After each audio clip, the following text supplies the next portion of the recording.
Assalamualaikum warahmatullahi wabarakatuh. InsyaAllah pada video ini saya akan terangkan tentang kana wa akhawatuha. InsyaAllah saya berikan ciri-ciri terdahulu. Kana dan adik-beradiknya hanya boleh masuk dalam jumlah ismiyah.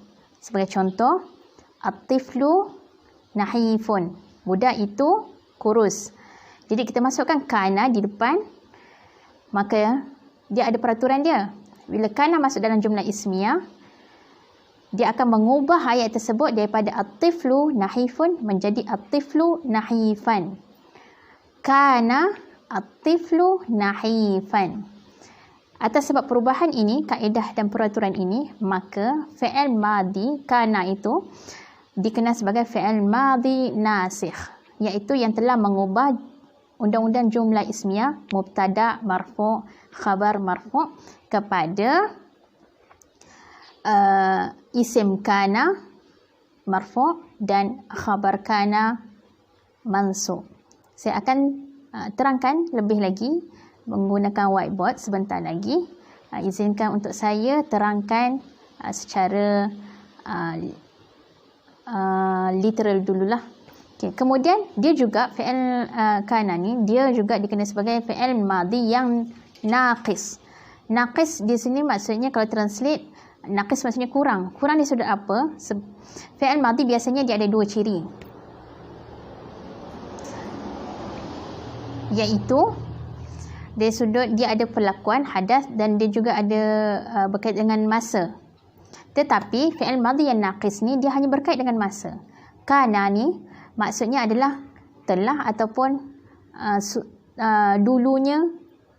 Macam mana?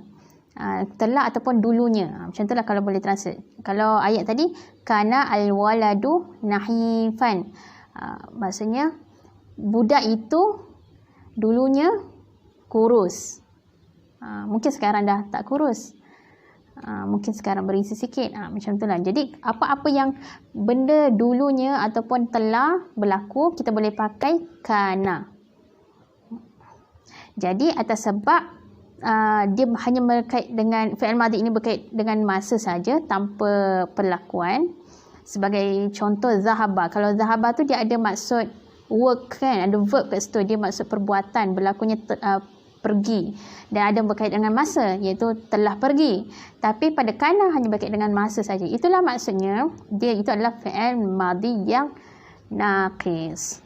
Jadi bila gabungkan kedua ciri ini, kita sebut fi'il kana ni adalah fi'il madhi yang nasikh naqis. Fi'il nasikh naqis. Baiklah, untuk lebih mudah faham, saya tuliskan contoh tadi.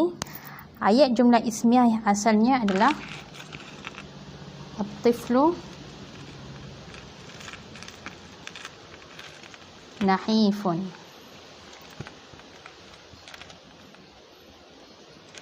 At-tiflu nahifun. Tetapi ini ayat biasa, ayat jumlah ismiyah. Tapi bila kita tambah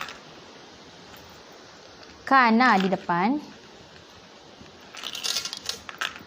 maka ayat ini perlu ditukar menjadi belakang ini perlu ditukar menjadi nahifan, berhukum dengan mansub. Maka ayatnya yang baru adalah kana at-tiflu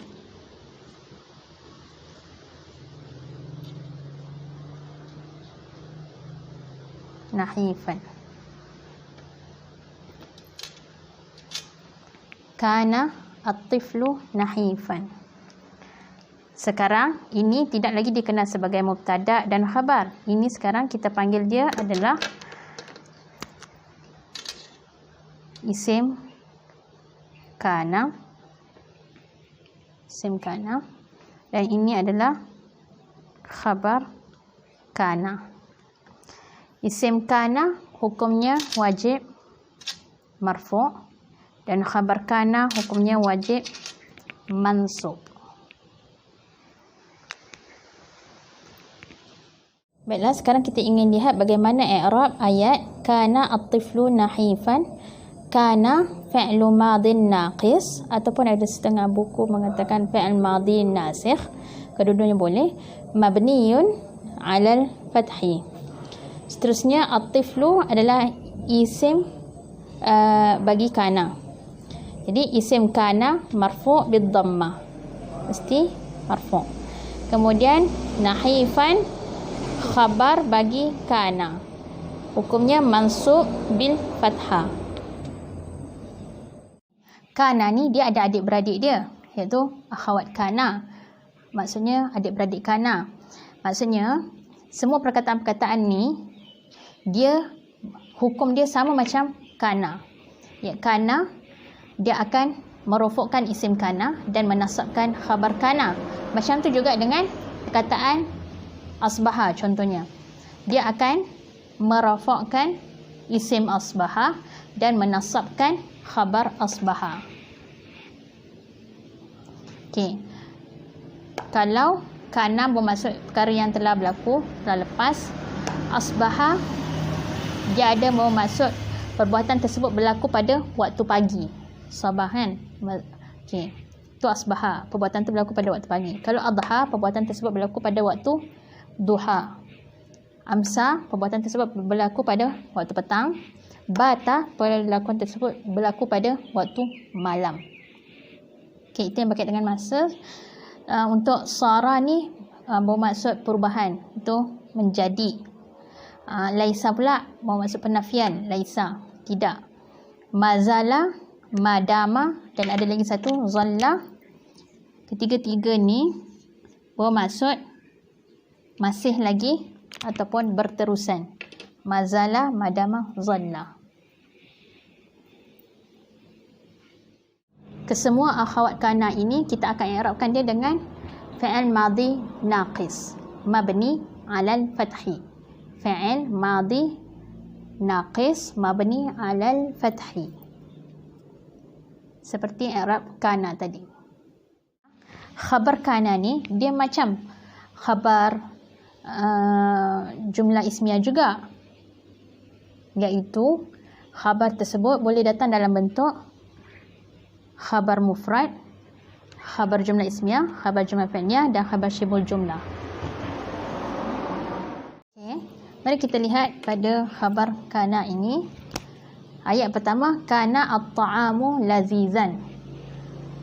Khabar kana, ini isim kana, ini khabar kana. Khabar kana ni sama macam khabar jumlah ismiyah, juga boleh datang dalam bentuk mufrad, jumlah ismiyah, jumlah fi'liyah dan syibul jumlah. Okey, sekarang yang pertama, khabar kana datang dalam bentuk mufrad, lazizan. Okey, dulunya makanan itu sedap, sekarang dah tak sedap. Kana at-ta'amu lazizan. Okey, nombor dua, kana zaidun amaluhu azimun. Khabar kana adalah pada bentuk ayat jumlah ismiyah, amaluhu azimun. Okey, ini isim kana, zaidun marfu'. Okey. Ayat yang kedua, kana zaidun amaluhu azimun. Khabar kana ini adalah datang dalam bentuk jumlah ismiyah, amaluhu azimun. Dan ayat jumlah ismiyah ini ni datang dalam bentuk ni sebab dia mubtada, marfu' bid dhammah, khabar marfu' bid dhammah, wa al-jumlah fi mahalli nasbin khabar li kana.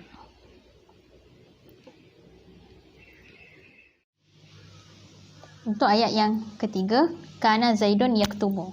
Okey, khabar kana ni datang dalam bentuk jumlah fi'liyah yaktubu. Yaktubu ni adalah fi'il mudhari' marfu' bid dhammah wa fa'iluhu dhamir mustatir taqdiruhu huwa, wa jumlah fi'liyah fi mahalli nasbin khabar kana. Dan nombor 4, kana as-suyahu fit ta'irah. Khabar kana datang dalam bentuk syibhul jumlah. jar majrur wa shibu jumlah fi mahalli nasbin khabar kana. Yaktubuni fi'il mudhari' marfu' bid-dhammah. Baiklah, sekian itu sahaja dari saya untuk kali ini tentang penerangan kana wa akhawatuha. Sekian, Assalamualaikum warahmatullahi wabarakatuh.